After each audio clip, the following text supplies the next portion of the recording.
I'm a 28-year-old woman named Marissa. And for most of my life I've been treated like a fragile vase in my own family. Something to be kept on display, but never trusted to stand on its own. I grew up in a small picturesque town where my parents were practically royalty. My father was a well-respected dentist until he retired 5 years ago. People still greet him like he's running for office. My mother owns one of the most successful real estate offices in the area. She's the kind of woman who walks into a room and has everyone adjusting their posture. Growing up in their shadow meant everything had to look good, feel good, sound good. And if it didn't, it was swept under the rug. They never abused me. That's what makes this harder to explain. They handled me. Every time I spoke about something personal or tried to assert myself, it was followed by a correction. If I told a story at a family gathering, one of them would jump in not to support it, but to say, well, that's not exactly how it happened. And then it became a joke. Marissa's always been dramatic, sensitive. She remembers things in her own special way. It wasn't funny the first time. It got worse with age. It all started spiraling during a dinner 2 years ago. We were at my parents' place and a conversation turned into an argument. Nothing explosive, just a disagreement about a memory from high school. I got up and left early because I wasn't in the mood to be laughed at in my own family. A few days later, my cousin messaged me privately asking if I was okay. She said she'd heard I had some kind of episode that night and that I'd been having trouble again. That was the first time I realized they weren't just undermining me in front of me. They were rewriting who I was behind my back for context. I work in UX design. I've held steady jobs, never had issues with mental health, and have been living on my own since college. I've never been diagnosed with anything, never been on medication, and never even had a therapist until recently. But I started noticing how every disagreement, every boundary I tried to set with my family was reframed as instability. If I pushed back, I was overreacting. Acting. If I asked for space, I was withdrawing. If I didn't attend an event, I was acting out. Even my boyfriend at the time, James, started to shift. He and I had been together for 3 years and things had always been solid between us. Until he came to a barbecue at my parents' place. My mother kept making these joking comments to him about how she hoped he had good insurance and knew what he was signing up for because Marissa's got her moods. I laughed it off then, but after that, I started catching him hesitating when I'd tell him about things that upset me. I'd ask if something bothered him, and he'd just say, maybe your parents have a point. You get intense sometimes. So I tried to confront it. I asked my parents directly if they were saying anything behind my back. My mother narrowed her eyes and calmly told me I was being paranoid. My father just shook his head like I'd disappointed him. They didn't deny it, exactly. They just made me feel crazy for even asking. And the rumors didn't stop. At my cousin's engagement party last fall, I overheard my aunt telling one of her friends that I was off my meds again. I stood there, frozen. I've never been on medication. I didn't even know how to respond. I wasn't angry in that moment, just cold. A week later, my older brother Nathan called to check in, but the conversation felt rehearsed. He asked how I'd been coping lately and if I'd considered seeing someone professionally. He talked to me like I was balancing on a ledge. I asked him why he was talking like that, and he brushed it off, like I was imagining things. I started seeing the pattern too late.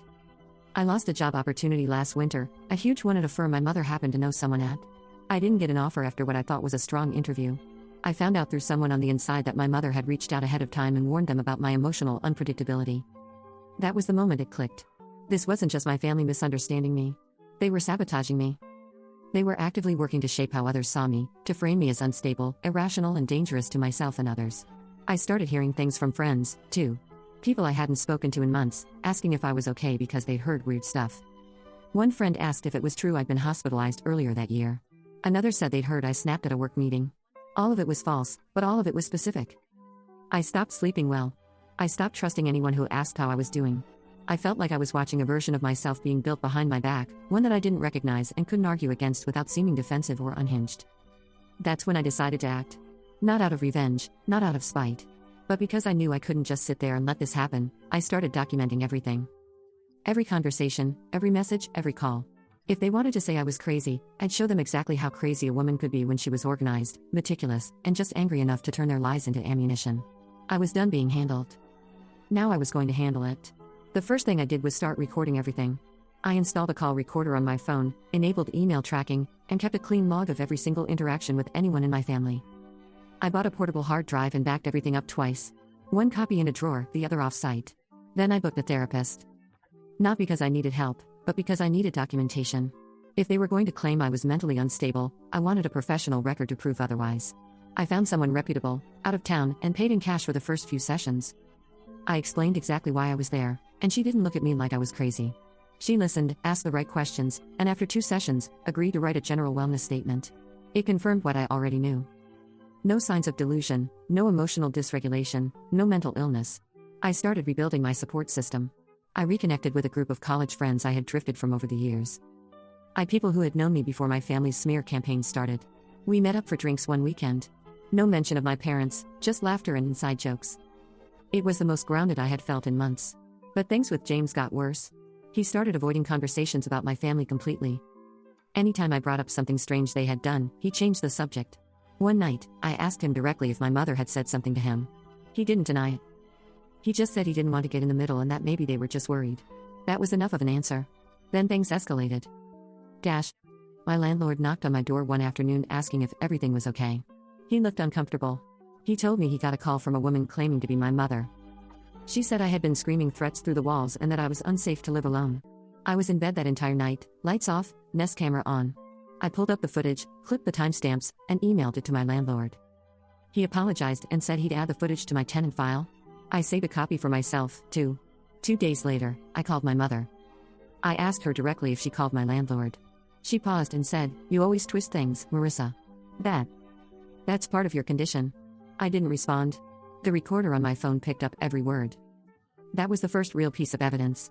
After that, I stopped replying to messages from my family. I didn't block them, not yet, but I left every message on read and added each one to my document log. I named the folder events and every screenshot was timestamped and labeled. I wanted to know how far the damage had gone. I called one of my more distant cousins under the excuse of catching up. I casually mentioned something about getting back on my feet, and she responded with, "Wait, weren't you hospitalized or something?" I kept my voice even and said I didn't know where that came from. She said she must have misheard and changed the subject. I saved that conversation, too. James ended things the following week. He said he couldn't handle the constant tension and that my family had real concerns he could no longer ignore. I asked him to return the spare key to my apartment and then blocked him on everything. Once that was done, I changed all my passwords, email, bank, everything. I also removed anyone connected to my family from all my social media platforms. I knew my mother had hacked into my Google Drive months ago. She once made a comment referencing something I'd never shared out loud. So I created a fake Google Doc titled Breakdown Journal I had. I filled it with made-up entries, crying fits, imagined suicidal thoughts, hallucinations. It was all fake, but it sounded real enough to someone who wanted it to be true. I changed the privacy settings to anyone with the link and emailed it to myself, knowing it would show up in her access history. 4 days later, my aunt called me out of the blue. I didn't answer, but her voicemail started with, "Hey, sweetheart, I heard what you've been going through. I just want you to know that we love you." She referenced what happened last weekend and told me not to do anything drastic. There had been no weekend incident.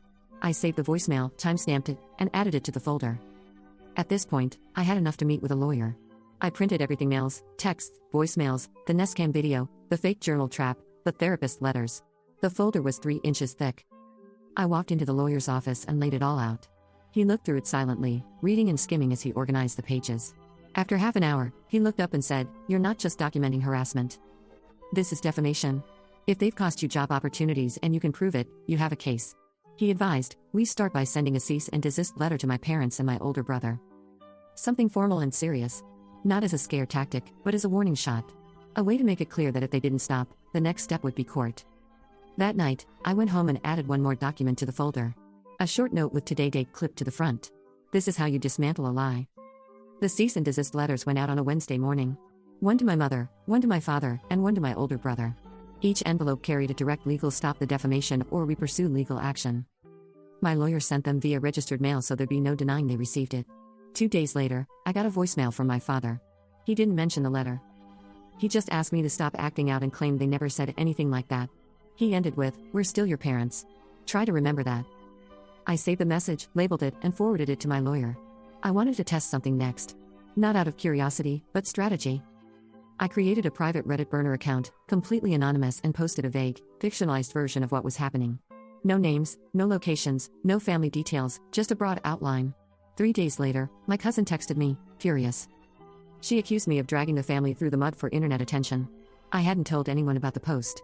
She had to have been watching, searching. It proved what I suspected. They were monitoring me online. I added the screenshot of her message to the folder. That same week, I drafted a long email to the company where my mother had tanked my job opportunity. I attached the therapist's wellness statement, detailed the sabotage, and included 2 screenshots of my mother referencing the incident in messages to others. A day later, someone from the firm reached out.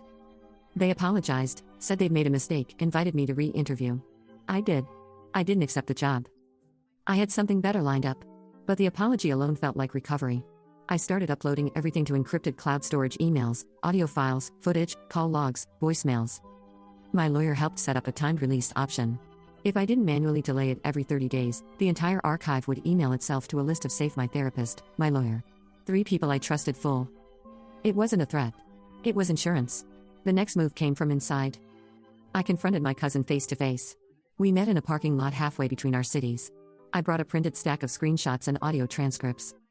She flipped through them slowly, not saying much. The meeting with my cousin had cracked something open, not just between us but in the carefully polished glass of my family's image. I couldn't stop thinking about the look on her face, somewhere between guilt and disbelief, as she turned page after page of my printed screenshots. For a moment, it was like watching someone realize they were in a play, only to find out they weren't the main character. A few days later, I created a new alias email and messaged one of my old high school teachers, someone who'd always been kind but distant. I told him I was writing about a pattern of how certain kids were treated unfairly, and I wanted to ask about disciplinary records from my senior year. He was hesitant, but agreed to meet for coffee, under the condition I didn't mention names. When we sat down, I asked if he remembered the time I got suspended for emotional disruption during a class debate. He frowned. "You mean when you walked out after that boy called you a freak? That wasn't a suspension. Your mother asked us to classify it as a mental health break. Said she'd handle it privately." I felt my stomach knot. That event had haunted me, not because of what happened, but because of how it was recorded, how it followed me. I thanked him and left, shaking, realizing this wasn't just gaslighting, it was systemic, embedded in records, in files, in conversations I was never a part of. Back home, I pulled up every email from high school I still had access to. There weren't many, but enough to see a pattern: meetings scheduled without my knowledge, notes exchanged between administrators and my mother, all framing me as fragile, unstable, unpredictable. My entire adolescence had been reframed while I was still living it. I called a friend from college that night, someone I hadn't spoken to in 2 years. She remembered the time I'd canceled a group trip because I'd been sick. "Didn't your mom say you had a panic attack?" I never said that. I never had one. But it's what people were told. Slowly, I realized I was never just up against my parents, I was up against a version of myself they had handcrafted. A shadow Marissa. She cried at work. She canceled plans. She got confused. She needed help. She was exhausting. I started calling her that in my notes, Shadow Marissa. I listed every lie associated with her. Every story, every exaggeration, every time someone said something about me that I knew didn't come from my mouth. Then, by contrast, I wrote out who I knew I was: never perfect, but clear, functional, ambitious, emotionally present. The differences were glaring. One night, I created a fake social media profile, just to lurk and search for local gossip forums, anonymous ones, the kind where people think no one is watching. I found a thread titled "Local Business Royalty Gone Wild?" with vague references to my mother. I scrolled through dozens of comments. Some laughed. Some told stories. One in particular stood out. She tried to get my daughter sent home for looking anxious in front of a client. Said it might trigger her daughter who struggles. That word again. Struggles. It was everywhere. I wasn't angry anymore, I was in strategy mode. I reached out to that commenter privately. I asked if she'd be willing to talk. She agreed. We spoke on a Tuesday afternoon. She didn't know who I was at first. When I told her, there was a pause. "You are not what I expected," she said. "You sound normal?" I told her that was the point. She offered to write a statement if I ever needed one. I saved her message and added it to my now color-coded archive. That same week, I received a letter from a psychiatric clinic in another state, addressed to me. It claimed I had an outstanding bill for a consultation I'd never had. I called them immediately. The woman on the phone confirmed my name, date of birth, and said, "You were referred by a family member. A Mrs. Elaine." I cut her off. "That's my mother's name." I asked for a copy of the referral form. She said she'd need to check with legal. I contacted my lawyer. We filed a records request. The clinic dragged its feet for weeks, but finally admitted the form was submitted under false pretenses. No ID attached. Just a name and email, both fake. It was enough. Another piece of the puzzle. My therapist, now fully in the loop, started compiling an official affidavit summarizing our sessions. I added that to my master file. In the meantime, I noticed a pattern on my work laptop. Emails were being flagged for phishing, but not from external accounts. From my backup email, the one I used to store personal notes. IT confirmed someone had tried to access my inbox from an IP located 20 miles from my parents' house. I asked them to trace it. They couldn't confirm it was my mother, but the location and timing were too specific to ignore. I changed my passwords again, added two-factor to everything, and set up an alert system. Any new login attempt would trigger a call to my phone. I stopped going by my real name on public platforms. Marissa became just an offline identity. The online me was someone else, invisible. And it was working. One by one, their narratives began to falter. A mutual friend confronted my cousin at a dinner party and asked why she was spreading rumors. My cousin denied it. The friend pulled up a message screenshot I quietly forwarded weeks ago. Then explained this. The room went silent. I wasn't there. I didn't need to be. The truth was speaking for me. Still, I wanted more. I needed something that would close the loop, that would turn their whispers into a confession. So I created one last bait, a fake lawyer email address, professionally crafted, linked to a throwaway domain. I sent a single email to my brother. It said that I was compiling a private settlement request to avoid litigation. I wanted to see if he'd leak it. He did. Within 48 hours, my mother called my landlord again, claiming a new incident. This time, she said I had threatened legal action due to psychotic delusions. That call was recorded by my landlord's office. He forwarded the voicemail to me, shaking his head.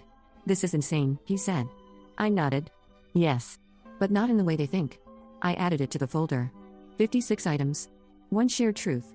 Marissa, version 1, the display case daughter, the curated porcelain doll.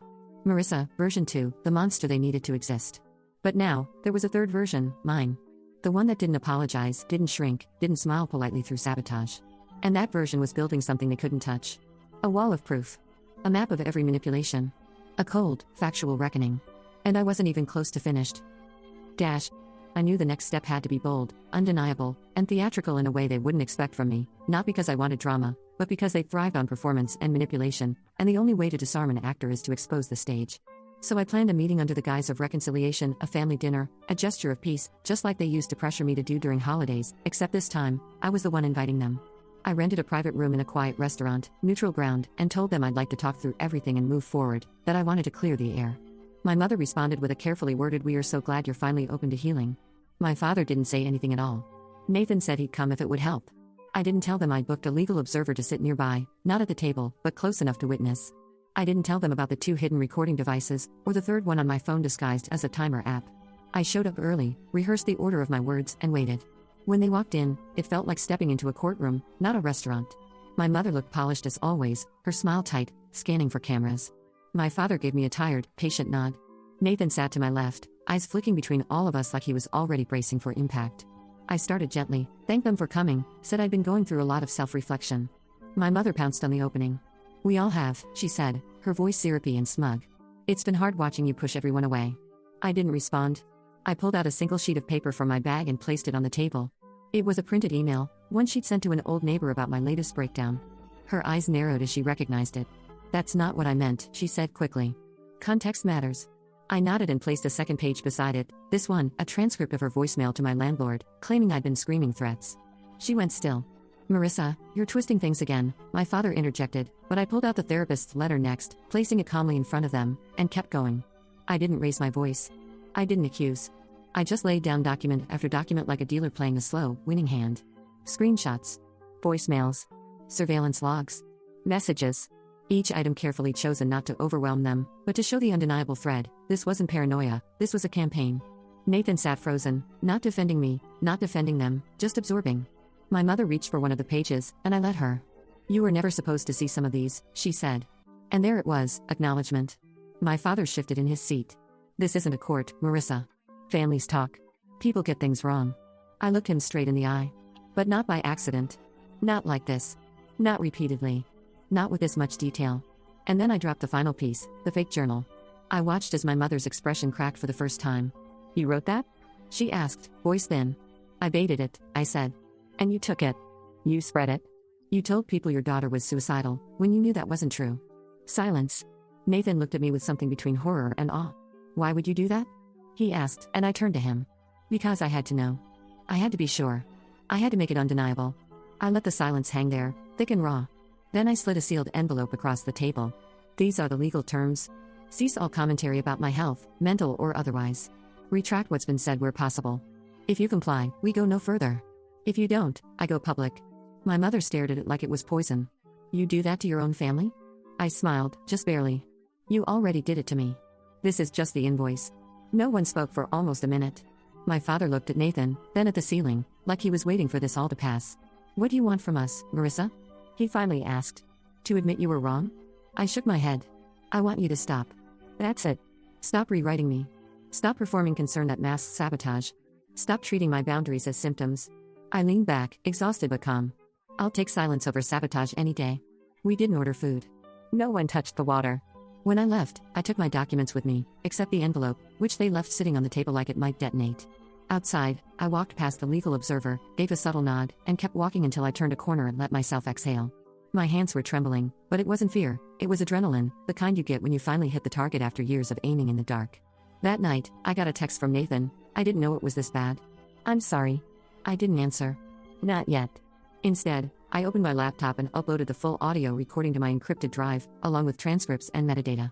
I labeled the folder, Event, Confrontation, Live Evidence.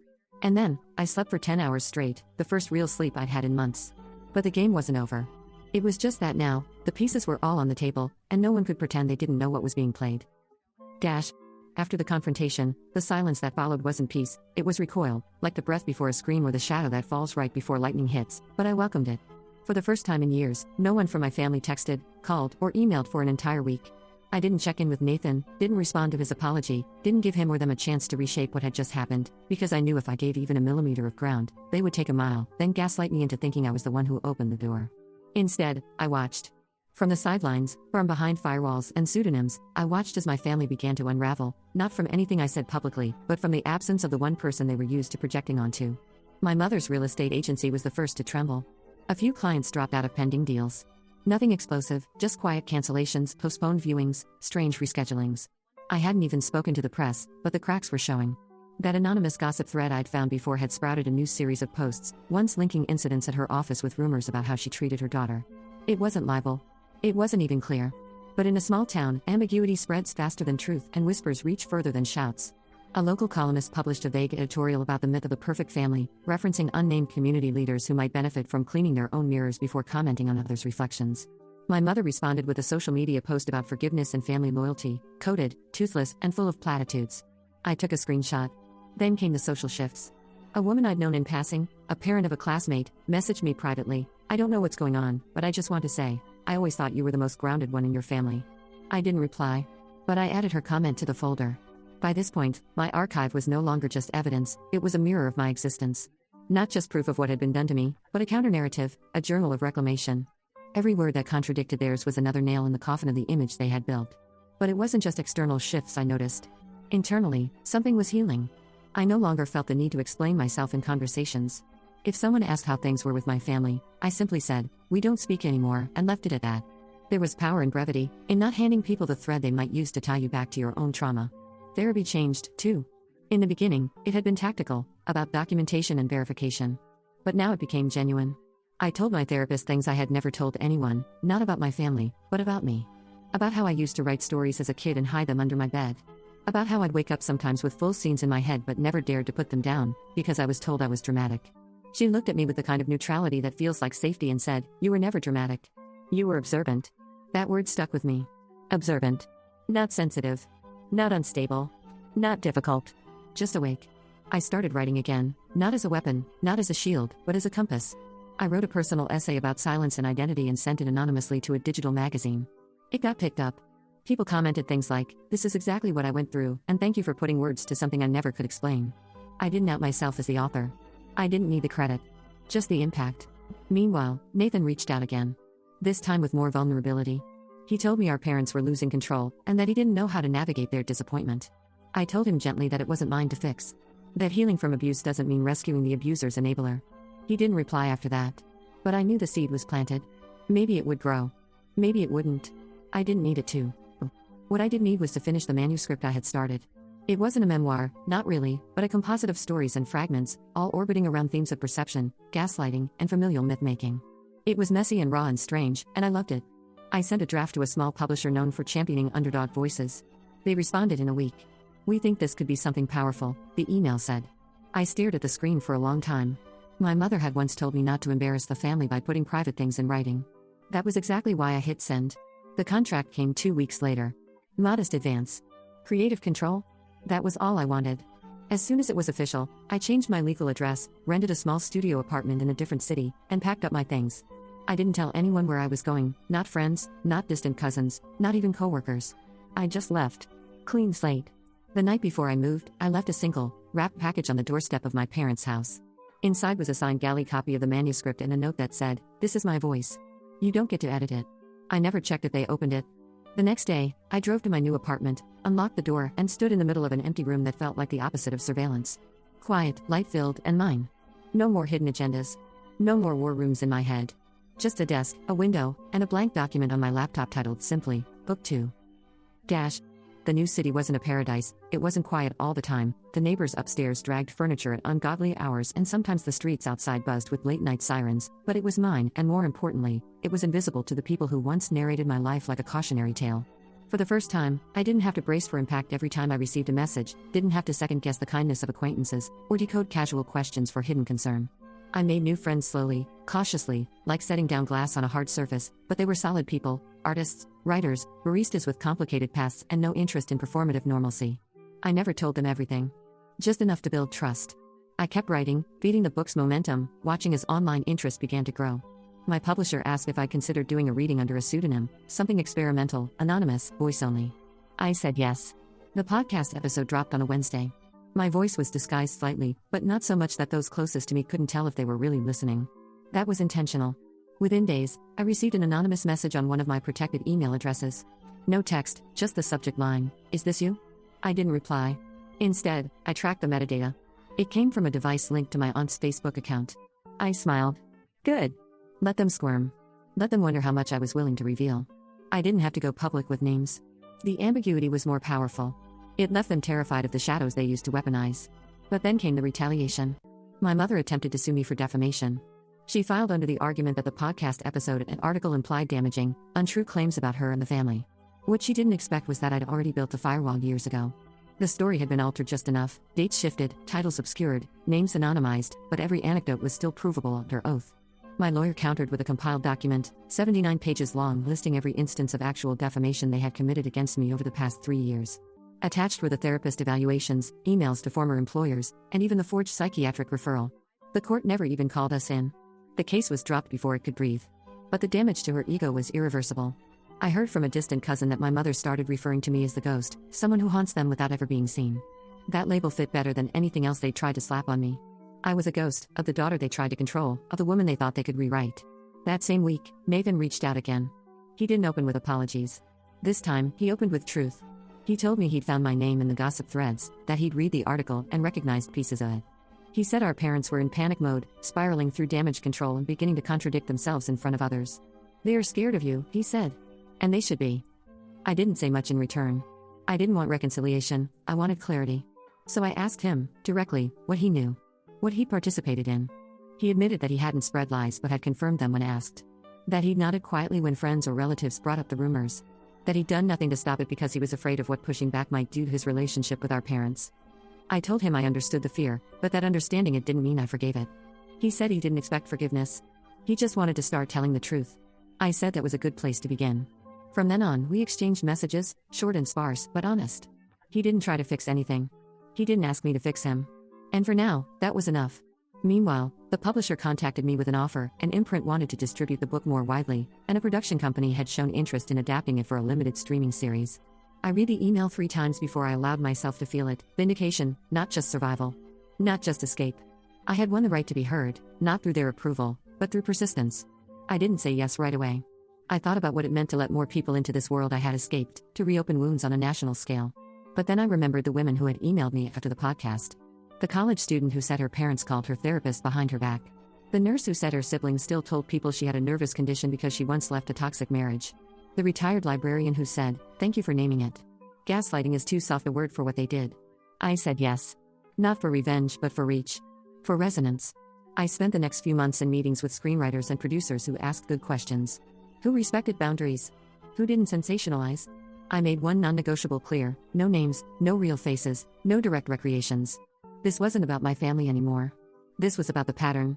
I wanted the story to feel familiar to anyone who had ever been called crazy for seeing clearly. As production began, I received one last piece of fallout. James, my ex, sent me a short message from a new account. He said he'd seen the show announcement.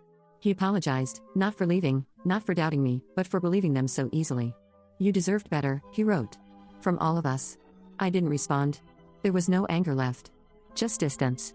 He belonged to a version of me that no longer existed. That night, I opened my cloud archive and set a new timer on the automated release system, 90 days, just for peace of mind. Then I deleted the old fake journal, the bait, the triggers, the recordings I no longer needed. Not because I forgave, but because I had replaced fear with structure, with creation, with legacy. My story wasn't just documentation anymore. It was transformation. And when the trailer for the series finally dropped, the final frame read, in soft white letters against a dark screen, based on a true story. Hers. Dash. The release of the series felt nothing like the chaos I once imagined. There were no explosions, no courtroom scenes, no dramatic confrontations on talk shows. It arrived like a tide, slow and quiet at first, and then all at once, flooding inboxes, message boards, social media feeds. The story, my story, had been reshaped into something larger than me, something universal, stripped of names but soaked in truth, and I watched it land not as a bomb, but as a mirror. Emails started pouring in. Not from former friends or family, but from strangers, people who saw themselves in the girl who was told she was too intense, too dramatic, too emotional to be trusted. People who had left families behind and still feared the sound of their own ringtone. People who had documented, survived, escaped. They didn't ask for advice. They thanked me for telling it. And that was when I realized I had done what my mother spent her whole life trying to prevent. I had taken control of the narrative, not just mine, but the one that silenced others. A journalist reached out from a major magazine asking for an interview. I declined. The point had never been to be seen. The point had been to tell the truth without being filtered through someone else's version of me. I watched the show premiere alone, curled up on the floor with takeout, the screen flickering as a fictional version of myself sat at a kitchen table and whispered, "You don't get to rewrite me." It was surreal, like watching a dream I'd once been too afraid to have. A few days later, I received an envelope in the mail. No return address, but I recognized the handwriting immediately. It was from my mother. Inside was a short letter. "We saw it. We won't respond publicly. We hope you find peace now." There was no apology, no ownership, just containment. And that was fine. I didn't need their confession. The silence was a confession. That same week, I got a call from a former professor, someone who had always encouraged my writing. She said, "It's good to see your voice out in the world. It always deserved to be there." I thanked her, quietly stunned, remembering how many times I had hidden in bathroom stalls during undergrad, too afraid to speak in workshops because someone had once told me I misremembered things. Now, memory was my medium. Not perfect, but mine.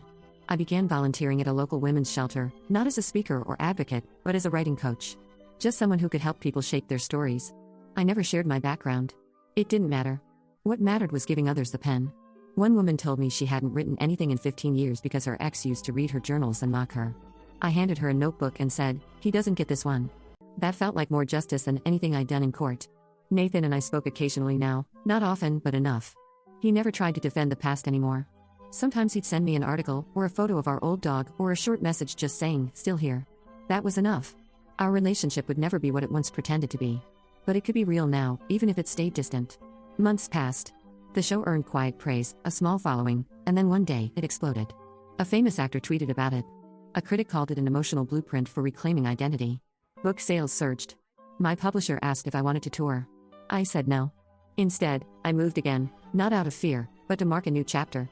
A new apartment, a new neighborhood, a place with wide windows and no ghosts. I donated my old hard drives to an art installation about digital memory. I erased the final copy of the fake journal from my archive. Not because I wanted to forget, but because I no longer needed bait. I had already caught the truth, pulled it into the light, and let it speak for itself. On the anniversary of the day I sent the cease and desist letters, I visited the bookstore downtown. A young woman was holding my book, flipping through it. I walked past her without a word, heart full, pulse steady. She didn't know who I was. She didn't need to. She would make the story hers in whatever way she needed. That was the whole point. Later that night, I sat down to write again. Not about them. Not about survival. But about what comes after. About building, about becoming. The new document had no title. Just a blank page, a blinking cursor, and the quiet hum of the world outside. No one watching. No one correcting. Just me. Finally, just me.